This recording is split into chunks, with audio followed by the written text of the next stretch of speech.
you cannot go on. You feel so lost and that you're so alone. All you see is night and darkness all around. You feel so helpless, you can't see which way to go. Don't despair and never lose hope, 'cause Allah. Billahi minash shaitanir rajim. Bismillahirrahmanirrahim. قد أفلح المؤمنون الذين هم في صلاتهم خاشعون والذين هم عن اللغو معرضون والذين هم للزكاة فاعلون والذين هم لفروجهم حافظون إلا على أزواجهم أو ما ملكت أيمانهم فإنهم غير ملومين فمن ابتغى وراء ذلك فأولئك هم العادون والذين هم لأماناتهم وعهدهم راعون والذين هم على صلواتهم يحافظون أولئك هم الوارثون الذين يرثون الفردوس هم فيها خالدون صدق الله العظيم. Alhamdulillah wassalatu wassalamu ala Rasulillah. Bismillahirrahmanirrahim. Saudara-saudari yang dirahmati Allah Subhanahu wa taala sekalian. Saya memulakan bicara kita yang sekejap ini insya-Allah dengan satu bacaan daripada surah Al-Mu'minun dalam surah yang ke-23 dalam Al-Quranul Karim. Kita membaca 1 hingga 11 ayat. Ayat yang pertama dalam suratul Munafiqun. Kenapa Ustaz membacakan ayat ini? Anak-anak ini kasih Allah Subhanahu wa taala, saudara-saudari para pelajar yang dirahmati Allah Subhanahu wa taala. Dalam ayat ini dia menceritakan kepada kita tentang beberapa aspek yang boleh diambil kira untuk menjadikan kita ini sebagai orang yang berjaya, orang yang cemerlang di dalam menghadapi liku-liku kehidupan kita. Hari ini kita nak berbicara tentang apa yang patut kita buat di dalam kita menghadapi waktu-waktu yang kita boleh katakan genting untuk menghadapi peperiksaan dalam memandangkan suasana kita yang agak kelam kabut dengan banjirnya, dengan musim tengkujuhnya, dengan Allahumma salli wa sallim barika ala Sayyidina Muhammad, dengan musim PKP-nya, dengan musim Allahu Akbar, dengan daruratnya sekali. Subhanallahil azim. Perkara ini sedikit sebanyak anak-anak dikasih Allah Subhanahu wa taala, dia memberi sedikit kesukaran kepada kita untuk menghadapi masa-masa yang begini. Contoh yang kita nampak dalam sehari dua ini, bagaimana sekumpulan salah sebuah sekolah berasrama penuh yang anak-anak pelajarnya yang sepatutnya mengambil peperiksaan SPM terpaksa dikuarantinkan kerana ada jangkitan dan sebagainya. Allahu Akbar. Maka perkara-perkara ini sebenarnya sedikit sebanyak memberi kesan yang tidak sedikit kepada kita. Maka hari ini wallahu a'lam saya ingin berkongsilah pada anak-anak dikasih Allah sekalian tentang beberapa perkara yang mungkin kita boleh kutip insya-Allah ta'ala dalam suratul Mu'minun ini. Secara ringkasnya kita nak berbicara ini bagaimana kita boleh menghadapi suasana yang apa juga suasana sekalipun. Mari kita lihat bagaimana Allah Subhanahu wa taala membacakan kepada kita ini secara tidak langsung. Saya mengutip dalam 7 perkara lah insya-Allah dalam 11 ayat yang pertama ini. Mungkin saudara-saudari pernah berjumpa, tapi tak apalah, kita refresh apa-apa yang mungkin telah pun kita tahu ataupun pernah mendengarnya. Anak-anak dikasih Allah SWT. Perkara pertama apabila kita menghadapi musim-musim peperiksaan yang sebegini, saya yakin dan percaya anak-anak sudah pun bersedia. Paling tidak kita sudah mula alert, dengan masa dan jadual kita yang sudah pun melangkaui minggu yang ke-14 dan sudah ingin menghampiri minggu-minggu perkesaan kita.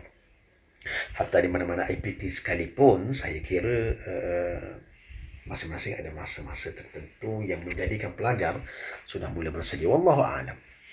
Anak pelajar dikasih Allah sekalian, perkara pertama yang patut kita ada ketika ini ialah keyakinan. Salah satu perkara pertama yang Allah Ta'ala sebut di dalam suratul Mu'minun ini ialah keimanan, keyakinan, kepercayaan dan keimanan yang sangat teguh kepada Allah Subhanahu wa Ta'ala. Ya, sebab itu Allah Ta'ala menyebut qad aflahal mu'minun, orang-orang mukmin pasti berjaya. Dan dalam ayat ini Allah SWT menyebut menggunakan perkataan past tense. Dalam ayat Quran Allah Ta'ala menggunakan perkataan past tense, menceritakan tentang betapa memang confirm berjaya orang-orang mukmin. Allahu Akbar. Karena itu Allah Ta'ala menyebut dalam ayat ini berjayanya dengan berimannya berada dalam satu ayat yang sama. Fi nafsil ayat, dalam satu ayat yang sama, orang beriman dan orang berjaya ini mempunyai keseimbangan. Bermaksud mereka yang beriman pasti akan berjaya. Dengan syarat keimanan itu mesti berada dalam tahap yang terbaik. Kerana orang beriman inilah orang yang patuhkan Allah Ta'ala dan Rasul. Orang beriman inilah jua yang jaga segala budi pekerti dia, gerak-geri dia, perjalanan hidup dia, akhlak, persahabatan, ibadah. Maka iman ini menjadikan fungsi menjadikan faktor pertama bagi seseorang itu untuk berjaya. Dunia, akhirat. Karena sebab itulah disebut faktor pertama untuk kita berjaya. Musim ini, tak kira musim apa sekalipun, syaratnya kita kena beriman sebagai seorang Muslim. Bagi mereka yang percaya, mereka mesti hidup dalam dunia yang benar. Iman ini bermaksud kita percaya dan kita yakin kepada apa yang kita imani. Tuan-tuan, anak-anak yang dikasihi Allah Subhanahu wa Ta'ala. Maka subjek pertama yang disebut oleh Allah Subhanahu wa Ta'ala sebagai orang yang berjaya, ataupun dalam konteks kita pelajar yang berjaya, ialah percaya setiap ketentuan itu datang daripadanya jua. Bukan kita yang memberikan kejayaan, bukan kita yang boleh berjaya dengan diri sendiri, kecuali dengan kehendaknya jua. Yang pertama, anak-anak dikasihi Allah Subhanahu wa Ta'ala. Yang kedua ialah Allah Ta'ala menyebut fokus. وَالَّذِينَ هُمْ عَنِ اللَّغْوِ مُعْرِضُونَ, iaitu fokus kepada apa yang kita belajar. Kita dah menghadapi selama 14 minggu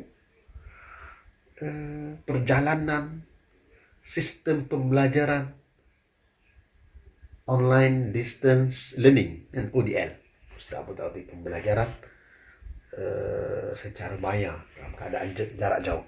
So, kita menghadapi masa selama 1 hingga 14 minggu ini dengan baik, dengan walaupun begitu dengan sukar dan sebagainya, tapi tidak boleh menghilangkan fokus kita. Maka fokus ini apa dia? Allah Ta'ala sebut anil laghwi mu'ridun, tinggalkan perkara-perkara yang tidak perlu. Sebab itu Allah Ta'ala menyebut, Allahu Akbar, Allah Ta'ala menyebut fokus ini bermaksud, maafkan Ustaz, fokus ini bermaksud kita duduk di dalam pembelajaran kita ini dengan khusyuk. Alladzina hum fi salatihim khashi'un. Allah Ta'ala menceritakan tentang bagaimana orang yang fokus ini ialah orang yang fikiran dia tidak melayang jauh. Sebab itu dalam sembahyang, anak-anak dikasih Allah sekalian, maafkan Ustaz, ambil ayat yang kedua. Alladzina hum fi salatihim, orang-orang yang berjaya ini apabila mereka di dalam ibadah mereka tidak menerawang jauh, pergi ke situ, pergi ke sini, duduk situ je. Sebab itu orang yang khusyuk di dalam salat pahalanya lebih besar daripada orang yang kurang khusyuk. apatah lagi berbanding dengan mereka yang tidak khusyuk langsung. Sebab apa? Sebab khusyuk itu merupakan patuh. Maknanya kita boleh ambil intipati daripada surah Al-Mu'minun ini menunjukkan bahawa orang yang khusyuk iaitu orang yang fokus kepada apa yang dia belajar. Selama 1 hingga 14 minggu kita dah buat betul-betul puasa. Tiba-tiba pada minggu yang terakhir ini kita hilang khusyuk dia. Rugilah kita. Kita hilang fokus kita, maka rugilah kita. Anak-anak dikasihi Allah Subhanahu wa taala. Maknanya orang yang sentiasa kekal fokus di dalam bidang dia, maknanya kita ini sebagai orang yang sedang belajar. Maka mesti kita fokus. Karena fokus inilah menjadi rentetan kepada kejayaan orang-orang yang beriman. Menjadi rentetan kepada orang yang percaya dengan apa yang dia buat, dengan apa yang dia perjuangkan dalam pembelajaran dia. Maka hasil daripada keimanan kita, hasil daripada kepercayaan kita, hasil daripada keyakinan diri kita dengan apa yang kita pelajari hari ini, kita tambah dengan perkataan fokus.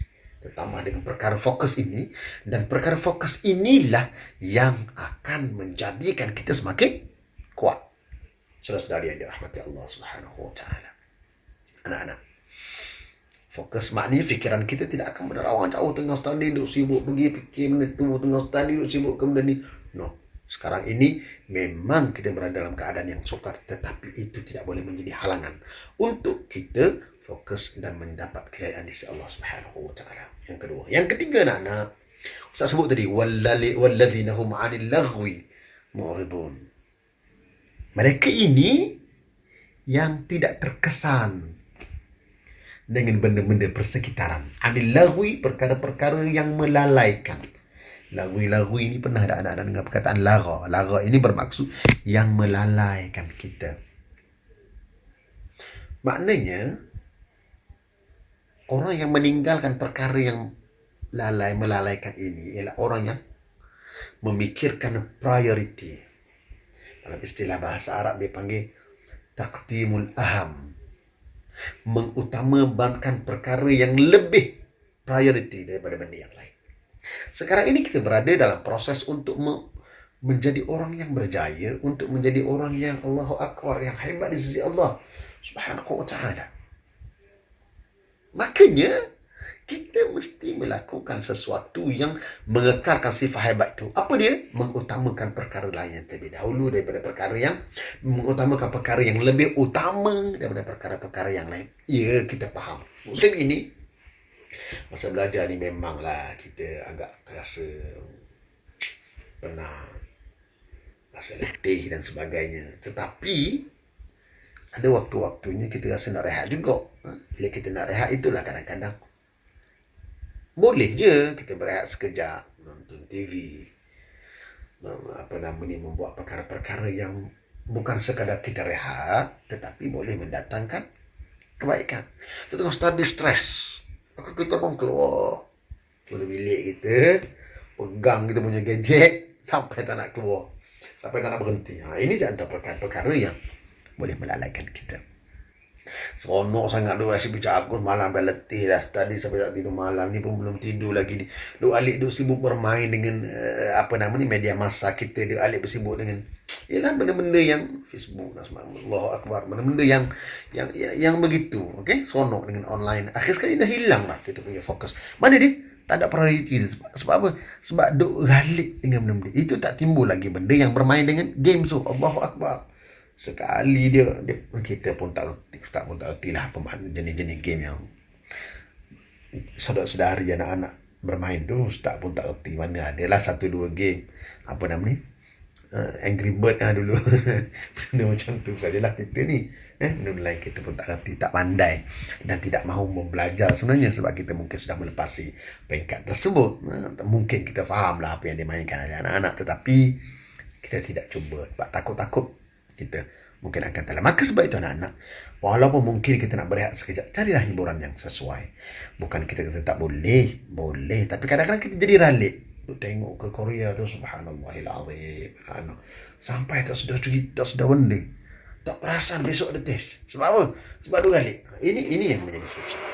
Apakah jika sekali-sekala kita habiskan rasa ngelipat baju kan, Musim ini musim banjir nih. Musim yang sejuk, musimnya hujan dia, yang payah nak berhenti, menyebabkan baju tak kering. Sekali-sekali angkutlah baju tu, bubuh dalam bonek kereta, dalam bakul, bawa pergi ke pusat pengeringan. Sambil-sambil dekat pusat pengeringan tu, lipatlah sikit-sikit perlahan benda yang perlu dilipat. Ini di antara benda-benda yang mungkin boleh melegakan sikit ketegangan dalam otak kita. Buat kerja rumah, kan, daripada asyik buka ke gadget, kemudian kita duk membawang bawang putih, bawang besar, bawang Holland, bawang India, semua benda. Banyak semua benda nama bawang-bawang ni. Allahu Akbar walillahillah. Contoh lah maknanya. Kenapa kita panggil bawang? Ustaz pun tak tahu sebab apa lah. Mungkin sebab bila bawang ni kita kopek, kita buka. Kulit ni sekali-sekali. Sampai last sekali tak ada benda tau. Jadi tak guna juga lah. Maknanya duk buka ke bawang tu, orang panggil duk soyok. Orang kan panggil soyok. Dia panggil mungkin kopi. Buka bawang sekali-sekali tengok apa. Rupanya kerjanya itu. Wallahu a'lam. Tapi ada benda lain yang boleh lebih baik daripada kita duk bergosip tentang artis itu. Oh ni sakit, inilah bla bla bla. Allahu Akbar. Ada baiknya kita membuat kerja-kerja macam tu. Sesekali tengoklah dekat dapur tu anak-anak ni boleh. Okey.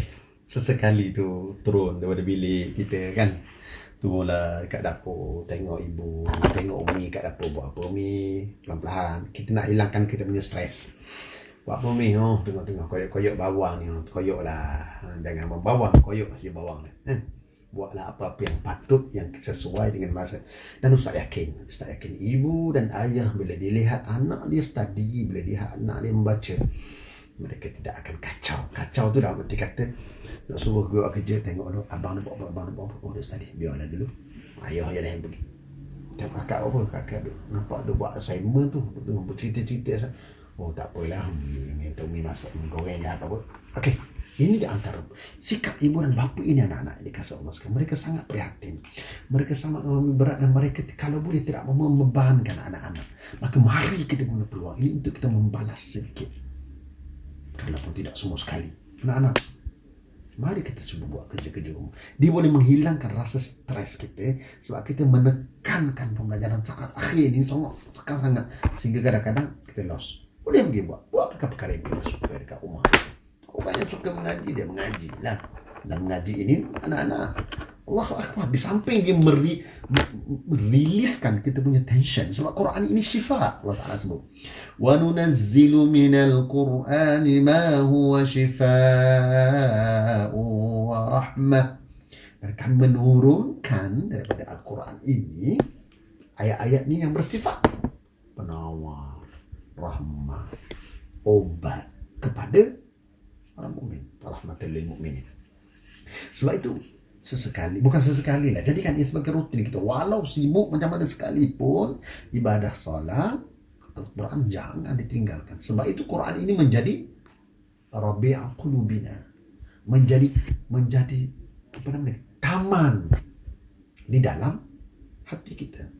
Bila kita baca Quran, sebenarnya tu anak-anak dikasih Allah sekalian, zaman-zaman belajar, zaman dulu Ustaz ada perhati, rupa-rupanya pelajar yang menghafaz Al-Quran ini, yang membaca Al-Quran ini, mempunyai daya ingatan yang lebih kuat, pemerhatian. Sebab apa Ustaz kata macam tu? Sebab orang yang baca Quran, dia kena baca mengikut baris. Dia kena baca perkataan yang betul, kena baca makhraj yang betul, kena baca ikut baris yang betul. Tanda wakaf dia begitu, begini, lagu tu cerita lain. Tajwid yang tepat, kemas. Sebab apa? Sebab bila dia baca salah, misal kata bacaan itu dibaca dengan baris yang berbeza, macam juga kita belajar bahasa Arab, kita sebut baris lain, dia akan mungkin boleh memberikan makna yang berbeza.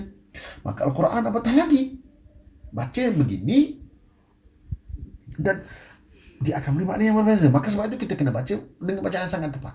Bacaan yang sangat tepat inilah yang akan membentuk, melatih otak kita untuk berfikir. Sebab itu Ustaz nampak Allah kawan-kawan Ustaz, yang hafal banyak-banyak Quran, subhanallahil azim, akhirnya mereka keluar sebagai pelajar yang berjaya sebab otak mereka dilatih untuk menghafal. Kalau kita hafal bahasa Inggeris, kita hafal bahasa Melayu dan sebagainya, kita menghafal yang selain daripada Al-Quran ini tidak semestinya setepat bacaan Al-Quran. Tetapi Al-Quran tidak.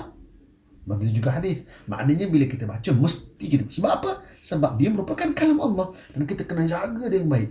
Berbeza dengan kita menghafal tulisan-tulisan manusia. Kita silap sikit pun tak apa, tulisannya dia tidak membawa makna yang berbeza, tapi Al-Quran tidak.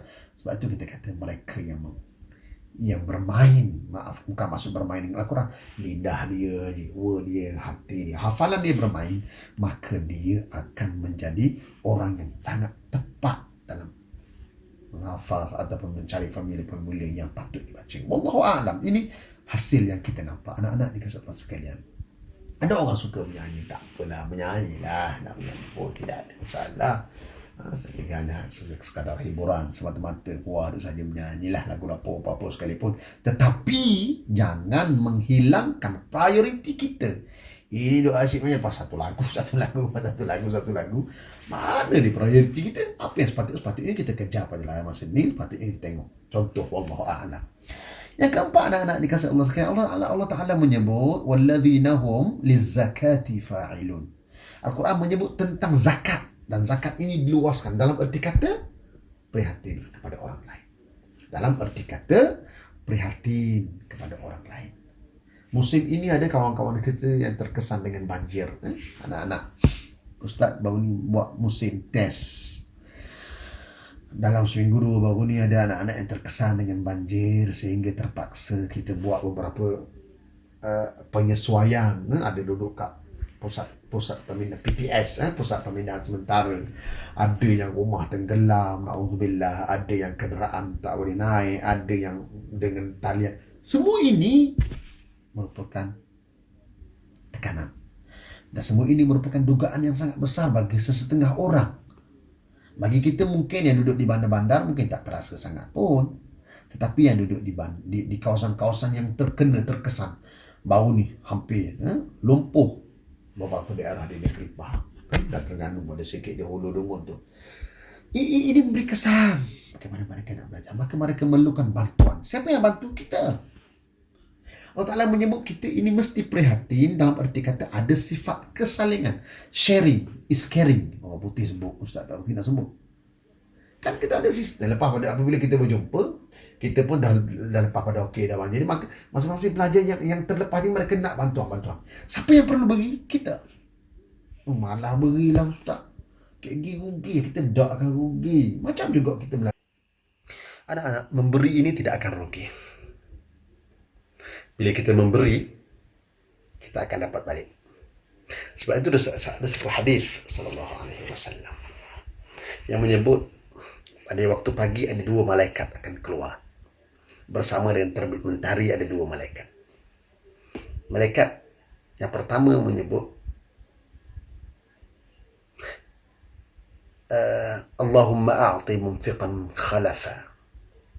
Wahai Tuhanku, berilah kepada orang yang memberi kepada orang lain, yang menyumbang, termasuk sedekahnya, termasuk sumbangannya, termasuk benda kebaikan yang dia beri. Kata malaikat tadi, kata Rasulullah SAW, khalafa, ganti kepada apa yang dia beri. Sebab itu bila kita memberi, kita tidak akan hilang, bahkan Allah Ta'ala akan mengganti. Ini Nabi sebut SAW. Setiap pemberian kita itu akan diganti, tidak akan berkurang benda yang kita beri. Maka bila kita beri ilmu pengetahuan kepada orang lain, Allah Ta'ala akan menggantikan dengan benda yang lebih baik. Satu lagi Allah Ta'ala, Nabi SAW dalam hadis yang sama berkata, satu lagi malaikat, Allahumma a'ti mumsikan talafa. Wahai Tuhanku, orang yang tak memberi kat orang yang kedekut ni, ya Allah, engkau jangan tinggalkan kepada dia sesuatu pun. Hilangkan benda kat dia ni. Termasuk hartanya, termasuk apa benda sekalipun. Apa maksud dia? Maksudnya bila kita memberi, Allah Ta'ala akan memberi tambahan kepada kita. Kalau kita menyekat pemberian, Allah Ta'ala juga akan sekat apa yang sepatutnya tidak bagi kepada kita. Allah Ta'ala tak akan beri. Sebab itu macam kita belajar dulu. Study group kan. Orang ni study tajuk ni, orang ni study tajuk ni, group ni study. Orang yang study tajuk ni, dia akan kekal ingatan dia lebih banyak daripada orang yang mendengar. Sebab tu kita kata memberi ini sebenarnya mengambil. Memberi ini manusia menambah apa yang kita telah ada. Anak-anak dikasih Allah sekalian. Allahu'alam. Yang kelima, hubungan. Allah Ta'ala menyebut apabila kita mahu mencari kejayaan, Jangan sesekali kita mencampur adukkan hubungan yang tidak sehat. Walladzina hum li furujihim hafizun illa ala azwajihim aw ma malakat aymanuhum fa innahum ghairu malumin. Orang-orang yang percaya ini ghairu malumin. Orang-orang yang percaya ini ialah mereka yang menjaga hubungan lelaki dan perempuan. Kalau dulu hubungan di antara lelaki dan perempuan apabila berjalan sama, dok kira waktu bertepuk bertambah. Dok, tadi sangat ni saat ni. Siapa nak sampai kan tak kira dah. Tapi sekarang ini dia ada bentuk-bentuk yang berbeza. Bentuk dalam di alam maya ni pula. Orang lelaki boleh masuk dalam rumah orang perempuan melalui telefon gadget. Dan begitu juga perempuan boleh merayap masuk ke dalam rumah lelaki yang lain dengan teknologi zaman ini. Maka sebab itu Quran ini sangat valid, anak-anak dikasih Allah sekalian. Sebab Quran itu menjadi penerang pada hati kita. Sebab dia sangat valid sehingga sampai bila-bila. Sebab itu bila Quran sebut, Allah Ta'ala sebut begitu, bermaksud akan ada nilai begitu, akan ada usaha daripada manusia yang mula lari daripada aliran, lari daripada landasan yang telah diberikan oleh Allah Subhanahu wa Ta'ala. Maksudnya kena jaga hubungan. Di atas nama pembelajaran, di atas nama studi, maka kita pun Allahu Akbar. Maka perkara maksiat ini boleh dipanjangkan sampai bila-bila, kecuali kita tak mau terlibat dalam perkara tersebut. Dan maka di antaranya kita kena ingat ialah apabila kita belajar bersama, study group, Google Meet dan sebagainya, jaga hubungan kita, jaga akhlak kita, jaga adab kita, penampilan kita. Walaupun kita nak tampak menarik dan baik, tetapi tidak perlu kita menghina diri kita dengan menampakkan maruah yang tidak sepatutnya dilihat oleh orang lain, lelaki atau perempuan. Mereka akan percaya, insya-Allah. Yang kelima, yang keenam ialah Allah Ta'ala sebut, Allahumma salli walladzina hum li amanatihim wa ahdihim ra'un. Amanah dan jujur. Kita masuk universiti, apa yang kita janji dalam hati kita? Keluarga, mak, ayah, atuk, nenek, semua datang hantar kita dulu. Masa first sem dulu. Yang sekarang, yang first sem sekarang ni tak sempat datang lah. Kita bagi janji ketika kita tu, kakak belajar baik-baiklah Umi, baiklah Mama. Ya nenek, kakak kau belajar sungguh ni. Janji kita kepada keluarga, janji kita kepada universiti yang kita sayangi ini. Kita tidak akan buat meneni, kita tidak akan ponteng, kita akan belajar betul-betul, kita tidak akan melanggar apa-apa peraturan dan sebagainya. Ada orang yang ada satu janji yang ketiga, penaja dia. Ada orang dapat beasiswa, ada orang dapat PTN, ada orang dapat penaja daripada korporat dan sebagainya. Maka semua janji ini mesti kita patuhi. Janji ini mesti kita. Yang tadi janji. Yang keduanya ialah pembohongan. Besar sangat pada penipuan, meniru dan sebagainya. Ini adalah perkara-perkara yang akan menghilangkan kejayaan kita. Mungkin kita boleh lulus dengan rush, nama syarat dengan al-ghish ataupun al-ghush itu penipuan, menipu, menjadi membawa toyol dan sebagainya. Sekarang ni lagilah mudah dengan sistem yang begini, yang tidak ada orang pantau kita. Makinlah mudah kita akan mencari jalan. Apakah jalan itu benar? Salah. Dan kita takut jalan yang kita ambil ini akan berkesan yang sangat besar kepada keberkatan ilmu pengetahuan kita. Maka mari kita jujur. Kena kita jawab dengan jujur. Betul lah. Kalau mana kita kena Allahu Akbar. Memang tak ada orang nak. Macam juga antum puasa ni. Bukan macam kita puasa kan. Siapa tahu kita masuk bilik air kita minum. Masuk bilik air kita minum. Tegong zaman kecil dulu dah. Sekarang dah buat dah. Siapa tahu kalau kita tidak berpuasa? Tak ada orang tahu. Sebab puasa ni it's all about tak makan dan tak minum. Mana orang tahu kita orang tak minum dalam bilik air, kita minum habis air. Tetapi kerana keimanan kita kepada Allah SWT, kita akan melakukan perkara tersebut. Itu nilai kita ketika puasa. Begitu juga ketika belajar. Begitu juga kita menjawab peperiksaan. Yang penting kita bertawakal selepas kita berusaha, berdoa dan bertawakal. Itu nilai seorang mukmin di sisi Allah Subhanahu wa taala. Berusaha, berdoa dan bertawakal. Ini nilai yang Allah Ta'ala tunjukkan kepada kita. Maka tinggalkan perbuatan menipu tersebut. Tinggalkan perbuatan melihat hasil kerja orang lain ataupun plagiat dan sebagainya. Kerana ia tidak akan pernah memberikan keberkatan dalam pelajaran kita. Yang terakhir Ustaz sebut ialah Allah Ta'ala menyebut dalam surah ini ialah ketepatan waktu ketika kita menjaga solat. Maka ketika belajar, tepat waktu kita. Kalau kita masuk exam, misal kata dalam keadaan yang lambat, kelam kabut, apa terjadi? Kita jawab tak tenang. Kalau sebelum ini kita pergi ke dewan exam setengah jam sebelum paper, kita dah masuk. Kita dah bersedia di depan. Sebab kita nak riliskan rasa takut, rasa bimbang, rasa debur, rasa hanyut kita supaya kita datang keyakinan. Begitu juga bila kita jawab dalam sistem ODL ini lagilah tentu dengan keadaan satu lagi ketakutan kita dengan keadaan lain yang ketika itu. Semua benda ini memberikan kesan yang besar. Maka mari kita bersedia dalam segala perancangan kita. Allah SWT sentiasa menjanjikan kejayaan bagi orang yang sentiasa berusaha. Sebab itu marilah kita berusaha berbaik, bersungguh-sungguh. Yang penting dalam kita belajar, dalam kita berusaha, dalam kita berdoa, dalam kita bertawakal, jangan lupa di celah-celah itu kita lakukan kerja-kerja kebaikan. Kerana Ustaz kata tadi, Nabi SAW sebut kerja kebajikan yang kita lakukan, dia akan membawa kebajikan yang lain kepada kita. Sama ada kebajikan dalam bentuk kita mudah menjawab periksaan, sama ada kebajikan kita akan merasa rilis kita punya tension dan dia memberi kesan kepada pembelajaran kita. Sama ada kebajikan yang kita dapat ialah doa daripada orang tua kita, doa daripada orang lain yang kita berbuat baik pada dia. Di semuanya insya-Allah akan memberi kesan dalam hidup kita, insya-Allah. Mudah-mudahan Allah Ta'ala memberikan kebaikan kepada kita. Saudara anak-anak yang dikasihi Allah sekalian, sehingga insya-Allah dalam waktu-waktu yang lain kita akan berjumpa lagi. Ya? Pepatah bahasa Arab menyebut, la taqulu wada'an bal qulu ila al-liqa illam yakun fawqa ath-thara fa bi jannati rabbis sama. Janganlah kamu mengatakan selamat tinggal kepada orang yang kamu sayang, siapa-siapa sahabat-sahabat kamu, saudara kamu. Tapi katakanlah sehingga berjumpa lagi.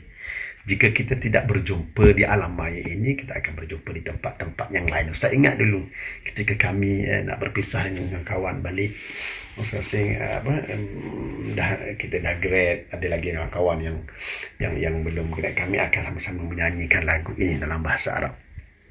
Sebab dah nak berpisah, tak tahu lagi nak jumpa 10 tahun, 15 tahun, tak tahu lagi. Sampai sekarang pun ada yang tak pernah jumpa. Pada satu lagu tu, لا تقولوا وداعا بل قولوا إلى اللقاء إن لم يكن فوق الثرى فبجنة رب السماء لا تقولوا وداعا بل قولوا إلى اللقاء إن لم يكن فوق الثرى فبجنة رب السماء. Jangan kamu mengatakan selamat tinggal, tapi katakanlah berjumpa lagi. Jika sekiranya pertemuan ini tidak berada di sini, tapi mungkin akan berada selepas kamu mati nanti. Wallahu a'lam. Kita berjumpa lagi. Saya ucapkan selamat berjaya, selamat maju jaya, selamat mencipta kegemilangan. Assalamualaikum. Maafkan Ustaz. Assalamualaikum warahmatullahi wabarakatuh.